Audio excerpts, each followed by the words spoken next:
नमस्कार दोस्तों, आप सभी को स्वतंत्रता दिवस की बहुत बहुत शुभकामनाएं। इस पावन अवसर पर हम सभी को एक पल को ठहर कर ये सोचने की ज़रूरत है, क्या हम सच में आज़ाद हो चुके हैं या हम लोग अभी भी मानसिक गुलामी में जकड़े हुए हैं। क्योंकि स्वतंत्रता का असली मकसद जंजीरों से मुक्त होना नहीं होता है, बल्कि आपकी मानसिक, आर्थिक, राजनीतिक, सामाजिक और विचारों की अभिव्यक्ति की स्वतंत्रता भी होती है। जिस स्वतंत्रता की कामना हमारे बलिदानियों ने, स्वतंत्रता सेनानियों ने किया था, क्या उस स्वतंत्रता को हम लोग आज पा चुके हैं? अगर आप ठहर कर सोचेंगे तो आप सोचने पर मजबूर हो जाएंगे कि जिस स्वतंत्रता की कामना हमारे बलिदानियों ने किया था, कहीं ना कहीं आज भी उसको पाने में हम असमर्थ हैं।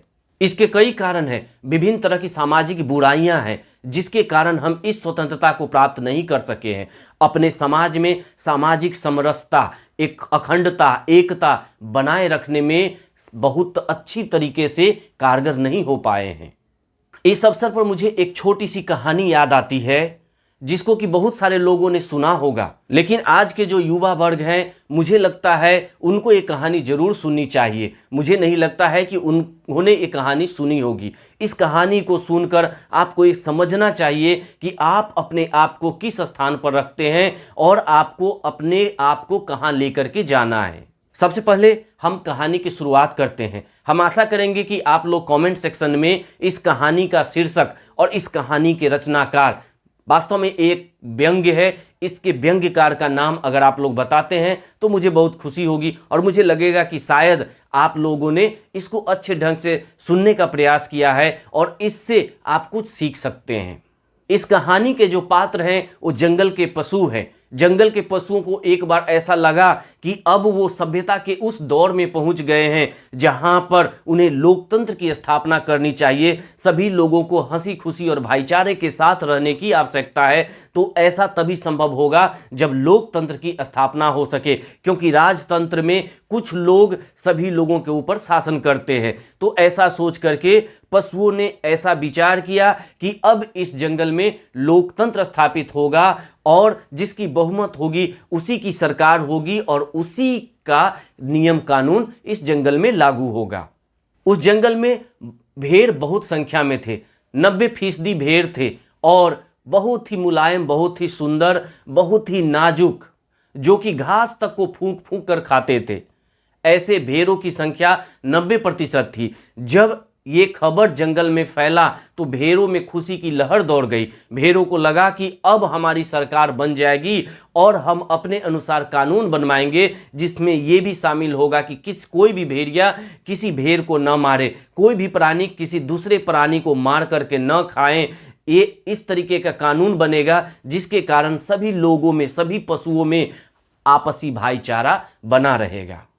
जो जो मतदान का दिन नजदीक आ रहा था, वैसे वैसे भेड़ों का उत्साह 2 गुना बढ़ता जा रहा था और जैसे जैसे चुनाव के दिन नजदीक आ रहे थे, भेड़ियों का दिल बैठा जा रहा था कि अब क्या होगा, अब क्या उनको भेड़े खाने को नहीं मिलेंगे, क्या अब उनको घास चरना पड़ेगा। इसी चिंता में मग्न बूढ़ा भेड़िया अपने मांद में बैठा हुआ था। तभी बूढ़ा सियार उसके पास आया और उसके मुखार बिंद पर जो चिंता की लकीर था उसको देख करके बूढ़े सियार ने कहा कि क्या मालिक, क्या हो गया आपको आज। इस पर बूढ़ा भेड़िया ने कहा, अब तू भी हमारा मजाक उड़ाएगा? तुम्हें पता नहीं है कि जंगल में अब लोकतंत्र स्थापित होने वाला है, अब भेड़ों की सरकार बन जाएगी और हम लोगों को घास चरना सीखना पड़ेगा, अब हम कहाँ जाएं। इस पर सियार ने मजाक करते हुए, उपहास करते हुए भेड़िए को कहा, महाराज आप सर्कस में भर्ती हो जाइए।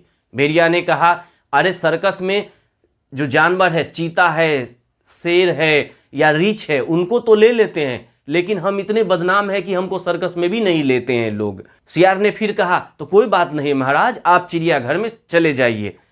भेड़िया ने कहा, चिड़ियाघर में भी तो सुना है कि आजकल आदमी को भर्ती करने लगे हैं। एक व्यंग्य है, इस पर आप लोग ध्यान दीजिएगा। तो वहां पर भी हमको कहां से लेंगे। इस पर बूढ़ा सियार ने कहा, तब तो महाराज को सोचना पड़ेगा। और उसने तीसरा मत भेड़िया को दिया और कहा कि महाराज अगर जंगल में बहुमत आपकी हो जाए तब। इस पर बूढ़ा भेड़िया ने कहा कि तू क्या दिन में मुझे तारे दिखा रहा है? मुझे सपने दिखा रहा है दिन में कि भेड़ियों की सरकार बनेगी, क्यों इस तरीके का मजाक बना रहा है। इस पर सीआर ने कहा, महाराज सरकार आपकी ही बनेगी, बस जैसा मैं कहूं वैसा आपको करना पड़ेगा। मरता क्या न करता, बूढ़े भेड़िया ने कहा, ठीक है तू जैसा कहेगा मैं वैसा ही करूंगा, लेकिन सरकार भेड़िया की बननी चाहिए। बूढ़ा सियार ने कहा, ठीक है महाराज मैं कल आता हूं, और यह कहकर सियार चला गया। बूढ़ा सियार कल होकर के 3 रंगे सियार को लेकर के बूढ़ा भेड़िया के पास आया। बूढ़े भेड़िया ने देखा कि ये 3 रंगे सियार कौन है। उसने पूछा कि ये तीनों प्राणी, विचित्र प्राणी कौन से हैं। तो बूढ़ा सियार ने कहा, महाराज ये भी सियार ही हैं, लेकिन रंगे सियार हैं। ये ही तीनों आपके धर्म का प्रचार करेंगे, आपके चुनाव का प्रचार करेंगे। आप चिंता मत करें, आपको जैसा मैं कह रहा हूं वैसा करें और चलें अब चुनाव के प्रचार के लिए, सरकार आपकी ही बनेगी। भेड़िया ने बूढ़े सियार को अपना गुरु मान लिया। बूढ़ा सियार ने बूढ़े भेड़िया के माथे पर तिलक लगाया, गले में घंटी बांधी और मुख में घास के कुछ तिनके डालकर कहा कि अब आप चलिए महाराज हमारे साथ में, लेकिन नजरें नीची रखे रहिएगा और मुख से एक शब्द नहीं बोलिएगा। जो भी बोलना होगा ये तीनों आपके प्रचार करने वाले बोलेंगे। भेड़िया ने वैसा ही किया और पहले से ही सियार ने भेड़ों के बीच में अपने सियार को कहीं कहीं बैठा रखा था। जैसे ही भेड़िया को लेकर सियार वहां पहुंचे, वहां सियार जो भेड़ों के झुंड के बीच में बैठे हुए थे वो सबके सब हुआ हुआ करने लग गए। सभी भेड़ों ने जब देखा कि भेड़िया आ रहा है तो डर के मारे भागने लगे और बोले कि अरे भागो भेड़िया आ रहा है। इस पर बूढ़े सियार ने उन भेड़ों को समझाया, अरे भाइयों डरो मत, डरो मत, अब ये भेड़िया राजा संत हो चुके हैं, अब ये बूढ़े हो चुके हैं, इन्होंने दान धर्म करना शुरू कर दिया है। पिछले 7 दिनों से ये घास चर रहे हैं, किसी भी भेड़ को इन्होंने हाथ तक नहीं लगाया। कल ही की बात है, एक भेड़ के बच्चे को कांटा गड़ गया था पाँव में, इन्होंने अपने दांतों से उसको निकाला था। दांतों से भेड़िया राजा ने उस बच्चे के पाँव का कांटा दांतों से निकाला। आप लोग सोचे, अब ये बहुत दानी हो चुके हैं, धर्मात्मा हो चुके हैं। अब आप लोग ये जो तीनों प्राणी देख रहे हैं, ये तीनों प्राणी स्वर्ग से आए हुए देवदूत हैं। बूढ़े सियार ने अब पीले रंग के सियार की ओर इशारा करते हुए कहा कि अब ये भेड़िया राजा की महानता में आपको कविता सुनाएंगे। पीले सियार को हुआ हुआ के अलावे तो और कुछ आता नहीं था, उसने हुआ हुआ करना शुरू कर दिया।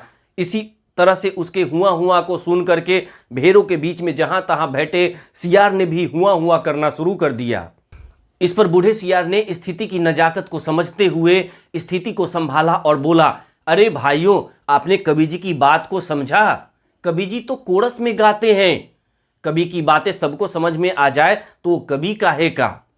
और इसके बाद हरे रंग के सियार की बारी आई। हरे रंग के सियार ने कहा कि देखो ये भेड़िया राजा धर्मात्मा हो चुके हैं, जो आज यहाँ दान करेगा वो स्वर्ग में दान पाएगा, जो आज यहाँ राजा बनाएगा वो स्वर्ग में राजा बनेगा। अब जब नीले रंग के सियार की बारी आई तो उसने कहना शुरू किया कि आप लोगों को समझना होगा कि भेड़िया शक्तिशाली है, बलवान है, ये आपकी सुरक्षा कर सकते हैं।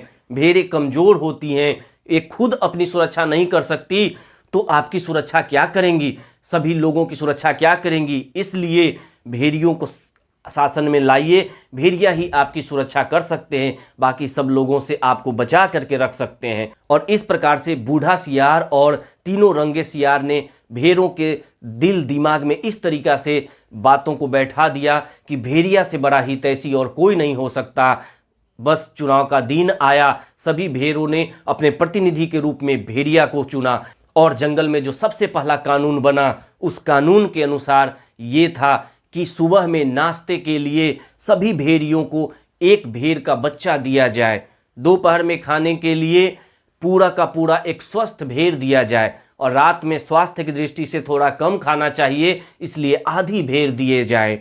तो आप इस कहानी से क्या समझे? इस कहानी को अगर आप आज के परिप्रेक्ष्य में देखेंगे, चाहे आप किसी भी संस्थान से जुड़े हों, चाहे आप एक आम इंसान हो, चाहे आप एक विद्यार्थी हो, अगर आप इसको ध्यान से देखेंगे तो आपको समझ में आएगा कि आप किस कैटेगरी में हैं। क्या आप भेड़िया की कैटेगरी में हैं, सियार के कैटेगरी में हैं, या भेड़ों की कैटेगरी में हैं, या अपने आप को किसी अन्य कैटेगरी में जो इन तीनों से अलग हो रखते हैं? कमेंट में जरूर लिखिएगा। मिलते हैं एक नए वीडियो में, तब तक अपने माता पिता और अपने राष्ट्र का नाम रोशन करें। जय हिंद।